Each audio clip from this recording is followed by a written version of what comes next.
आमच्या माथाडी कामगारांकरता जो संघर्ष स्वर्गीय अण्णासाहेब पाटलांनी केला, जो माथाडी कामगार छोट्या छोट्या गावातनं या ठिकाणी आला होता, मजुरी करत होता, ओझं वाहत होता, पण त्याच्याकडे कोणी पाहायला तयार नव्हतं. या कामगाराचं काय होईल, याचं भविष्य काय, त्यांच्या मुलांचं भविष्य काय, हे प्रश्नचिन्ह त्या ठिकाणी लागू व्हायचं.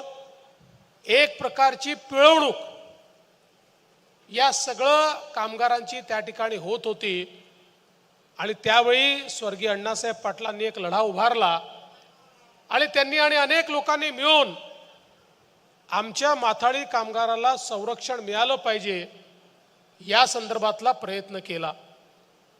आपला कायदा आणि त्यानंतर त्या कायद्याच्या माध्यमातून मिळालेलं संरक्षण, वेळोवेळी त्याकरता झालेला संघर्ष, या सगळ्या गोष्टींमुळे आज माथाडी कामगारांचं दैवत म्हणून स्वर्गीय अण्णासाहेब पाटलांकडे आपण पाहतो आणि त्यांच्या माध्यमातूनच एक मोठी प्रेरणा ही आपल्याला सातत्याने मिळते.